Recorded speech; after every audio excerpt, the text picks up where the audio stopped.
Nifty trades with a positive bias in the last trading session of 2025. Mid-caps and small-caps trade stronger in a repeat performance for the second straight day. Metals and PSU banks lead sectoral gains. The oil and gas pack also join in with strong gains today. The government has imposed safeguard duty on selected steel imports for 3 years. The duty will be imposed at 12% in the first year, 11.5% in the second year and 11% in the third year, as recommended by the DGTR earlier. Steel stocks respond favorably. JSW Steel, Tata Steel are the top gainers on the Nifty. The world's best-known investor Warren Buffett is stepping down today after 6 decades at the helm of Berkshire, where he grew into a massive conglomerate whose businesses include insurance, utilities, rail and more along the way. He became the leading voice in the world of investing, doling out words of wisdom in his highly anticipated annual letters to shareholders.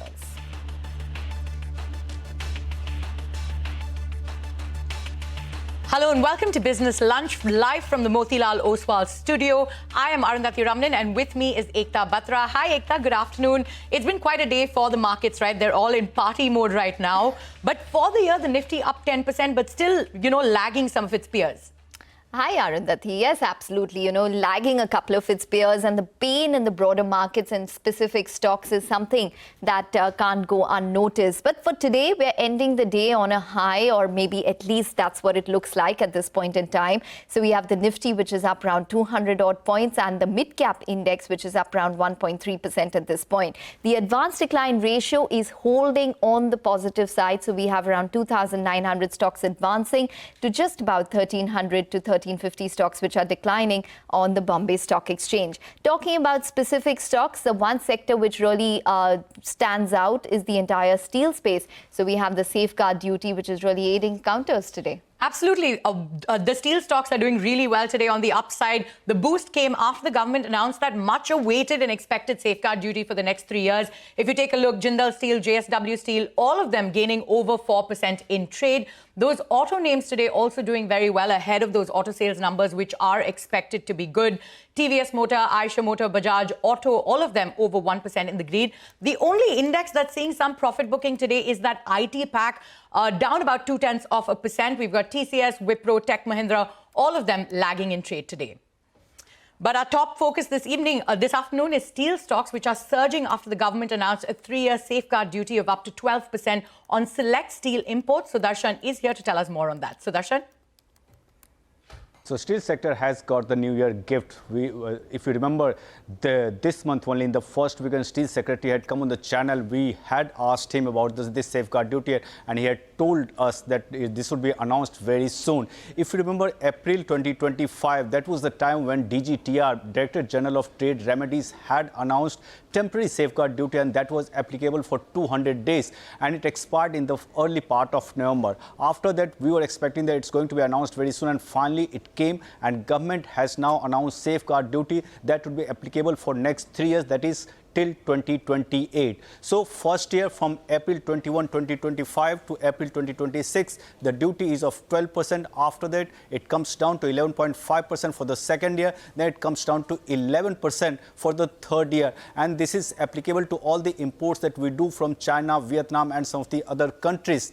And it's being taken very positively for steel companies, because normally this is the period when prices come down. So it's going to support the domestic industry, and that's the reason you are seeing a big move in all the major names. Tata Steel, JSW Steel, top Nifty gainers amongst mid-cap, JSP, and all the other names are also higher in the trade. Okay, absolutely a great day for steel stocks. But Sudarshan, stay on. Auto sales numbers for the month of January will be released tomorrow. Give us a preview on what we can expect. So highway run for the auto segment started in the month of September, may continue even the month of December, and all these auto companies are likely to end 2025 on a very high note. We are expecting a strong set of numbers across the segment. All the companies are expected to report a double-digit growth as far as wholesales are concerned. If you talk about the commercial vehicle, that's basically being aided by or supported by rising freight rates, and as far as passenger vehicle and two-wheelers are concerned, the higher conversion erosion that we had started seeing post GST rate cut is likely continuing even in the month of December. Even the ongoing wedding season is aiding to the demand. So now talking about the sector wise, two-wheeler is expected to see a growth of 30%. Passenger vehicle is expected to see a growth of 22%. Commercial vehicle growth maybe 12%, and even tractor segment is expected to see a growth of 18%. These expectations are from Nomura. If you talk about the company-wise in two-wheeler segment, all the companies are expected to report a double-digit growth, with Bajaj Auto's growth rising by 15%, Hero Moto 26%, TVS Motor 23%, and Royal Enfield too may see a growth of more than 20%. Coming to the passenger vehicle segment, again here also double-digit growth, with Maruti seeing a growth of 19%, Hyundai may see a growth of 14%, even Tata Motors passenger vehicle may see a growth in the double digit, and that can be 17%, and M&M Auto continues to outperform and their growth can be up to 22%. Talking about the commercial vehicle segment, Tata Motors commercial vehicle may see a growth of 14%, Ashok Leyland growth may come at 17%, and in the tractor segment, Mahindra tractor may see a growth of 15%. So all in all, it's a double-digit growth across the sector, and strong month, basically strong December, we are expecting from auto companies. So double-digit growth expected for the auto pack in those sales numbers. Thank you so much for those details, Sudarshan. The Nifty is set to end the year with returns of 9%. And while this figure may seem subdued, the story under the surface paints a different picture. At the end of last year, we told you about 10 index constituents who were set to make some or the other record, good or bad, by the end of the year. Hormaz Patakia is here with the stocks on his radar. Hormaz? Well, it's been a very engaging year for the Nifty, if you would like to call it that, because even if the index has given single-digit returns in the positive, there have been enough and more stocks that have made noise all through the year. Let's start off with one big name that has been Trent. And if you look at this chart, after years of delivering stellar returns, some even doubling in 23, doubling in 24, it is the first time after 2013 that Trent will be delivering negative returns. The stock is down 41% this year. There have been downgrades, yet the street continues to remain on the positive. 17 analysts still have a buy rating on the stock, 6650 being the highest target, 4300 being the lowest. In fact, Trent is now trading below its lowest price target as we end this year. We spoke about Reliance Industries breaking one record, but then you can't keep the big boy away for far too long, and after that minor blip in 2024, the stock is back to winning ways. A 27% return in 2025. It's turned out to be the best year that the stock has had since 2020. The street continues to remain near consensus bullish towards the stock. 35 analysts still have a buy rating, 1890 being the highest target, 1350 being the lowest among the few that still have a cautious stance on the stock. Consistency is the key, as they say, and HDFC Bank justifies that tag. Last year, we were talking about the fact that despite being positive returns, 3 out of the 4 years have seen single-digit returns for HDFC Bank. It has defied that norm this year, 11% higher on the Nifty Big Boy, India's largest private sector lender, and continues to deliver positive returns ever since the start of 2015. Here too, the street remains a near consensus bullish recommendations, with 46 analysts still saying a buy, 1460 being the highest target, just around 1050 being the lowest. A stock that has had a wonderful year has been Eicher Motors, and after just one single negative year or two in 2018 and 2019, the stock is up 51% this year, and it is turning out to be the best year the stock has had since 2014, when the stock had tripled in value, and it is still among the best performers on the Nifty this time around. The street here, well, it's a slightly mixed opinion here. 22 analysts still say a buy rating, highest target being around 8,000 rupees, the lowest being around 4,700. 6 analysts still believe that valuations are expensive and continue to remain cautious on the stock. Tata Group in general has had a very disappointing year, and leading the pack is TCS, the largest group company, of course. It's turning out to be the worst year that TCS has had since 2008. That year, the stock was down around 60%. This year, the stock is down 20%, in line with all of the fall that you have seen in the IT names, but it has been one of the major reasons why the Nifty upside was capped this year. Yet, analysts are still seeing that the tide is turning for TCS, 4,810 being the highest highest target, 2800 being the lowest. 36 analysts still say a buy rating. As we mentioned, consistency, one stock that has also justified this parameter is Bharat Electronics or BEL, and barring 2018 when the stock had halved, it has been a positive journey for the stock. In the last 5 years, the stock has delivered double-digit returns and healthy ones at that. There's been a 33% return this year as well for Bharat Electronics. Is the top gainer on the PSU index, and 27 analysts still believe that the stock still has more upside left, highest target being in excess of 680 rupees.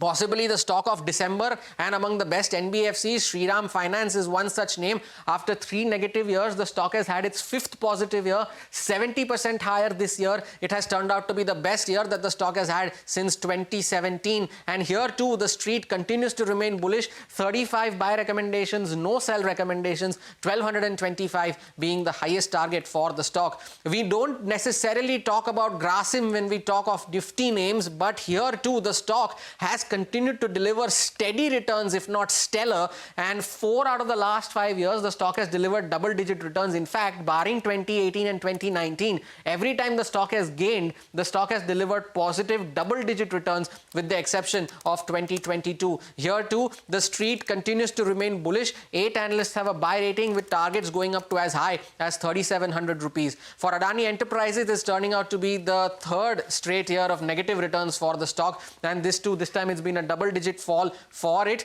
And here too, and it does not have any much analyst coverage, does Adani Enterprises, so a 3rd straight year of negative returns. And the last one here is HUL, Hindustan Unilever, and I'm talking about the stock being on the edge. Why? Because as of now, the year-to-date returns on the stock is 0. But why is this important? Is because never in the last 30 years has Hindustan Unilever delivered 2 back-to-back years of negative returns. The last time it delivered negative returns was in 2021, then that 13% fall in 2024. It remains to be seen whether that streak gets broken by close of trade today, but the street continues to remain bullish on HUL as well, with almost 32 analysts still saying a buy, targets going up to as high as 3150. Now that was the Nifty for you this year. The returns may be quiet, but there have been stocks that have made noise, some for the good, some not so. Okay, absolutely, Hormuz, an absolute extremely good analysis in terms of how the year panned out. On that note, we're going to take a short break, but quick commerce gig workers have announced a nationwide strike demanding better working conditions. Details on that after this short break.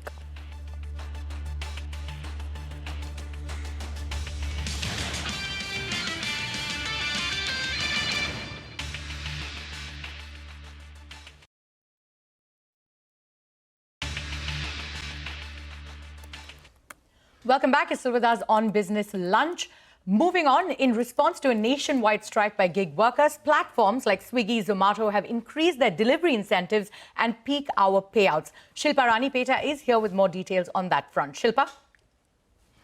Well, with gig workers threatening a nationwide strike on the 31st of December, today, later in the day when the orders are at peak, food delivery platforms are quietly pushing back with higher peak hour payouts. Now, Swiggy and Zomato have been messaging delivery partners over the past 2 days, offering additional incentives through the evening and late night slots, which is when the order volumes are at their highest. Now, some of the messages seen by CNBC TV18 show that delivery partners are being offered about 30 rupees extra between 4 to 6 p.m., between 100 to 105 rupees extra between 6 to 10 p.m., and about 80 rupees between midnight and between 10 p.m. and midnight.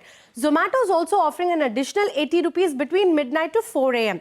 Instamart, Blinkit, Zepto are also offering higher peak hour payouts. Now, this, remember, is on top of the roughly 25 rupees per order that delivery workers say that they typically earn through food delivery orders. Now, workers argue that these short-term incentives still do little to address the deeper structural issues, which is what they're protesting against. Nearly 1.7 lakh gig workers, led by the Indian Federation of App-Based Transport Workers, have threatened to go on strike on New Year's Eve. They are protesting unsafe delivery targets, falling wages, arbitrary ID blocking, police harassment, and a denial of dignity and social security. Now, they are demanding that there be regulation under labor laws, fair and predictable wages, mandatory rest break between deliveries, and the right to organize, and all of this even as they await the implementation of the Social Security Bill. Now, brokerage Elara Securities, in a note earlier this week, estimated that a wide widespread strike could hit order volumes for Eternal and for Swiggy by up to 10 to 20%, and that could translate to a 0.3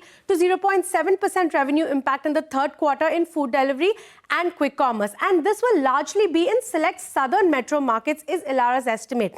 Now, festive days, remember, typically see up to 60% higher orders than usual. But Elara also flags that there could be limits to this disruption because New Year's Eve is among the highest earning days for gig workers, and this sector is still very highly unorganized, and login decisions are often driven by individual incentives, and that's something that platform workers are now leaning on. Now, a strike that also happened on the 25th of December saw about just 40,000 workers participate, with limited impact in small pockets of in areas like Gurugram and in some southern markets. Remember, India has 1.7 crore delivery workers. Swiggy and Zomato have declined to comment. For now, incentives are the platform's first line of defense, even as worker unrest continues to simmer. Back to you. Okay, all right. Thanks very much, Shilpa, for that story. We'll take a short break, but for now, it's Warren Buffett's last day at the helm of Berkshire Hathaway, bringing an end to a legendary 60-year career. A recap of the iconic investor's journey and succession strategy at Berkshire Hathaway follows on the other side. Stay tuned.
Welcome back. You're still tuned into Business Lunch on CNBC TV18. Well, as we wrap up on 2025, today also marks the last day of Warren Buffett as the CEO of Berkshire Hathaway. This will end a career spanning over 60 years, which spanned from him being known as the Oracle of Omaha to his bets being widely publicized, quotes quoted by every market participant, and so on. Hormuz joins in to take us through his journey and to brief us on his successor. Today may be the last day of 2025, but this day also holds special significance because today is the last day of Warren Buffett as the CEO of Berkshire Hathaway, ending a career spanned over 60 years that took him to be known as the Oracle of Omaha, to his bets being widely publicized, quotes being quoted by every market participant, and so on. Now, everyone is aware of the fact that Buffett bet on Berkshire simply because it traded below its working capital value at that point of time.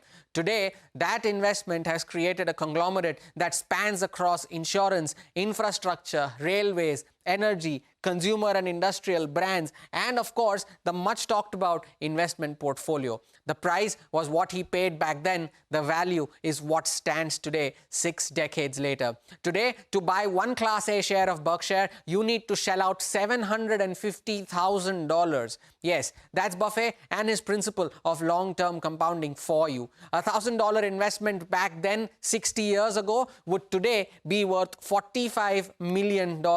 Someone is definitely sitting in the shade today because someone planted a tree a long time ago. You see what I did there? Or as the Gen Zs would like to say, hashtag if you know, you know.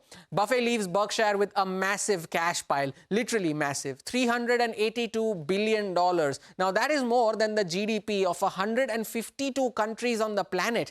And just as all good things come to an end, Buffett's stint has also ended. But the question now is, What next? Who takes over the reins of the conglomerate? Meet Greg Abel, the 63-year-old Canadian who takes over the widespread conglomerate starting tomorrow.